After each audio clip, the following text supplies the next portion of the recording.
হে নারী, তুমি কার? তুমি কি একজন সাংবাদিক নাকি তুমি একজন মহিলা? তোমার প্রথম পরিচয় তুমি একজন নারী, তার পরিচয় তুমি কর্মজীবনে একজন সাংবাদিক। আমি তোমাকে জিজ্ঞেস করতেছি, তুমি উত্থাপন করেছো, তোমাকে সংবাদ সম্মেলন থেকে তোমাকে বের করে দেওয়া হয়েছে কেন? তুমি কি আগে জানতে না যে ইসলামী আন্দোলন বাংলাদেশের সিনিয়র নায়েবে আমির শায়েখে চরমনের সংবাদ সম্মেলন ছিল? তার সংবাদ সম্মেলনে আজ পর্যন্ত কোনো নারী সাংবাদিক আসে নাই। তুমি কেন আসলে? তুমি কী জন্য সেদিন আসলে? আমি তোমাকে প্রথম জিজ্ঞেস করতে চাই, তুমি কেন আসলে? তুমি জাতির সামনে প্রকাশ করতে চাও তোমাকে অপমান করা হয়েছে, তোমাকে বের করে দেওয়া হয়েছে। তুমি একজন সাংবাদিক, তোমাকে বের করে দেওয়া হয়েছে। তুমি সংবাদ সম্মেলন করতে আসলা, তোমাকে বের করে দেওয়া হয়েছে কেন? তোমার মিডিয়ার মধ্যে কি কোনো পুরুষ সাংবাদিক ছিল না? তুমি মেয়ে হয়ে কেন আসলে একজন শায়েখে চরমনের সংবাদ সম্মেলনে? আজ পর্যন্ত কোনো একজন মেয়ে সাংবাদিক শায়েখে চরমনাই, এমনকি পীর সাহেব চরমনাই হুজুরের সংবাদ সম্মেলনে আজ পর্যন্ত কোনো মেয়ে আসে নাই, কোনো নারী সাংবাদিক আসে নাই। যত এসেছে সব পুরুষ সাংবাদিক এসেছে। আমরা পুরুষ সাংবাদিকের সম্মান জানাই, শ্রদ্ধা জানাই। মিডিয়াকে আমরা ইসলামী আন্দোলন বাংলাদেশের কর্মীরা, ইসলামী আন্দোলন বাংলাদেশের নেতারা যতটুকু সম্মান করে, আজ পর্যন্ত কোনো দলের নেতারা, কোন দলের কর্মীরা এমন সম্মান কোনো মিডিয়া কর্মীদেরকে করে না, কোনো মিডিয়া ব্যক্তিদেরকে করে না। ইসলামী আন্দোলন বাংলাদেশ যতটুকু সম্মান মিডিয়া ব্যক্তিদেরকে করে, মিডিয়া কর্মীদেরকে করে। আর সেই তুমি মিডিয়া কর্মী হয়ে একজন নারী সাংবাদিক হয়ে তুমি উত্থাপন করেছো, তুমি প্রমাণ করতে চাও ইসলামী আন্দোলন বাংলাদেশ নাকি মিডিয়া বিরোধী। না, ইসলামী আন্দোলন বাংলাদেশ কখনো মিডিয়া বিরোধী নয়। তুমি একজন নারী সাংবাদিক, তুমি তুমি সংবাদ সংগ্রহ করতে এসেছিলে, তোমাকে অসংখ্য অসংখ্য ধন্যবাদ। কিন্তু তোমার মিডিয়ার মধ্যে কি কোনো পুরুষ সাংবাদিক ছিল না? তাকে কেন পাঠালে না? তুমি কেন আসলে? তুমি তো জানো যে শায়েখে চরমনাই সংবাদ সম্মেলনের মধ্যে কোনো নারী সাংবাদিক আজ পর্যন্ত যায়নি। তুমি এমন দুঃসাহস কেন দেখালে? তুমি কেন সেদিন আসলে? তোমাকে সম্মানের সাথে তোমাকে বলা হয়েছিল শায়েখে চরমনের একটা সংবাদ সম্মেলন, একা নারী সাংবাদিক না থাকাই ভালো। হয়তো তোমাকে সম্মানের সাথে বলেছিল, কিন্তু তুমি কি করলে? তুমি ভিডিও করে জাতির সামনে প্রকাশ করতে চাও তোমাকে অসম্মান করা হয়েছে। তুমি নিজেকে নিজে অসম্মান করেছো, তুমি নিজেকে নিজে ছোট করেছো। তুমি নিজেকে নিজে জিজ্ঞেস করো, তুমি ভিডিও করে যাবে জাতির সামনে প্রকাশ করলে এটাকে তুমি ভালো কাজ করেছো না খারাপ কাজ করেছো? আজ পর্যন্ত যারা ইসলামী আন্দোলন বাংলাদেশের বিরুদ্ধে কথা বলেছে সবাই দুলির সাথে মিশে গেছে। তুমিও একদিন যাবে, তোমার মিডিয়া একদিন যাবে। যদি তোমরা দেশের বিরুদ্ধে কথা বলো, জাতির বিরুদ্ধে কথা বলো, ইসলামের বিরুদ্ধে কথা বলো, যদি তোমরা প্রমাণ করতে চাও যে ইসলামী আন্দোলন বাংলাদেশ মিডিয়া বিরোধী, কখনো পারবে না।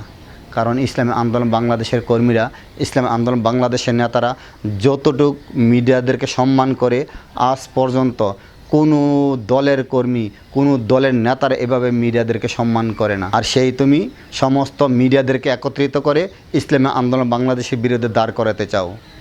হ্যাঁ নারী, আমি তোমাকে জিজ্ঞেস করতে চাই, থেকে 1.5 বছর আগে শায়েখে চরমনাইকে যখন আঘাত করেছিল, সেদিনও একজন নারী কিন্তু শায়েখে চরমনাইয়ের বিরুদ্ধে কথা বলেছিল। সে দুলার সাথে মিশে গেছে, সে যে একজন বেশ্যা নারী তা প্রমাণ হয়ে গেছে। তোমাকে সম্মানের সাথে বলতে চাই, তুমি যে মিডিয়ার সামনে ইসলামী আন্দোলন বাংলাদেশের বিরুদ্ধে, শায়েখে চরমনাইয়ের বিরুদ্ধে তুমি কথা বলেছো, সেই মিডিয়াতে তুমি আবার ভিডিও করে তুমি জাতির সামনে ক্ষমা চাইবে, তুমি সমস্ত জাতির সামনে ক্ষমা চাইবে যে তোমার সেদিন কাজটা ভুল হয়েছিল। আমি তোমাকে সম্মানের সাথে বলতে চাই, তুমি একজন নারী, তুমি একজন মায়ের জাত, তোমার কাজটা কখনো ঠিক হয়নি। কারণ ইসলামী আন্দোলন বাংলাদেশের সংবাদ সম্মেলনে শত শত সাংবাদিক আসে, সবাইকে সম্মান করা হয়। আজ পর্যন্ত কোনো নারী সাংবাদিক ইসলামী আন্দোলন যেখানে সংবাদ সম্মেলন করেছে কেউ আসেনি। সবাই জানে, সব মিডিয়া কর্মী জানে সেখানে আমরা নারী সাংবাদিক পাঠাবো না, পুরুষ সাংবাদিক পাঠাবো। তুমি কেন সেদিন আসলে? তুমি কেন সেদিন সংবাদ সম্মেলনে আসলে সংবাদ সংগ্রহ করার জন্য? আবার তুমি বলেছো তুমি নাকি কেঁদেছো, তোমার চোখের পানি ঝরেছে। হে নারী, তুমি এমন মিথ্যুকভাবে একটা সংবাদ করে তুমি জাতির সামনে প্রকাশ করেছো, তুমি কল্পনা করতে পারোনি যে আল্লাহর তরফ থেকে তোমার উপরে গজব নাজিল হতে পারে, আল্লাহর তরফ থেকে তোমার মিডিয়ার উপরে গজব নাজিল হতে পারে। জাতির সামনে দুর্নাম রটাতে চাও যে শায়েখে চরমনাই আমাকে নারীকে অপমান করেছে। আবার তুমি কি বলেছো? সমস্ত বিশ্বের নারীদেরকে একত্রিত করতে চাও, সবাইকে নাকি অপমান করা হয়েছে। না, তুমি তোমার নিজেকে অপমান করেছো, তুমি তোমার নিজেকে ছোট করেছো। কারণ তুমি একজন নারী, তারপর তুমি একজন সাংবাদিক। কী করে ভাবলে যে তুমি ছোট্ট একটা ভিডিও করে প্রচার করলেই ইসলামী আন্দোলন বাংলাদেশে দুর্নাম হবে, শায়েখে চরমনায়ের দুর্নাম হবে। যারা নাকি ইসলামী আন্দোলনে বাংলাদেশকে দুর্নাম করতে চায়, যারা নাকি শায়েখে চরমনাইকে দুর্নাম করতে চায়, তারা অচিরেই জাতির সামনে প্রকাশ হবে যে তারা নিজেরাই এই দুশ্চরিত্রা, তারা নিজেরাই খারাপ, তারা নিজেরাই মিথ্যুক। তোমাকে এখনও আমি বলতে চাই, তুমি জাতির সামনে প্রকাশ করেছো, সেই ভিডিও করে জাতির সামনে তুমি আবার ক্ষমা চাইবে, নয়তো অচিরেই আল্লাহর ওপর থেকে তোমার উপরে গজব আসবে। আমি বারবার বলে দিতে চাই, তুমি মায়ের জাত, তোমরা সম্মানী, তোমাকে সম্মান করি, তুমি একজন কর্মজীবী নারী, তুমি একজন নারী সাংবাদিক, তোমাকে আমরা শ্রদ্ধা করি। তুমি জাতির সামনে ক্ষমা চাইবে, ইসলামী আন্দোলনের বাংলাদেশের কাছে ক্ষমা চাইবে, শায়েখে চরমনের কাছে ক্ষমা চাইবে। আমার তো মনে হয় আসলে তুমি শায়েখে চরমনাইকে বদনাম করার জন্য সেদিন তুমি সংবাদ সম্মেলনে এসেছিলে। তোমার উদ্দেশ্য ছিল যে তুমি সেদিন শায়েখে চরমনাই সেখানে বক্তব্য দেবে, বক্তব্য শেষে তুমি শায়েখে চরমনাইকে প্রশ্ন করবে, আর এই ভিডিওটা আরেকজন করবে যে শায়েখে চরমনাই একজন নারী সাংবাদিকের সাথে কথা বলতেছে, সেটা তুমি জাতির সামনে কি করবে, প্রকাশ করবে। আর জাতি মনে করবে যে শায়েখে চরমনাই সে পর্দার বিরুদ্ধে কথা বলে, সে নিজের বিরুদ্ধে পর্দা নেয়, সে কি সেই পর্দার বিরুদ্ধে কথা বলে। আমার মনে হয় আসল উদ্দেশ্য তোমার এটা ছিল। আল্লাহ রাব্বুল আলামিন কখনো শায়েখে চরমনাইকে বদনাম যারা করতে চায়, আল্লাহ রাব্বুল আলামিনের কুদরতের হাতে তাদেরকে হেফাজত করে, কারণ তারা আল্লাহর গোলাম।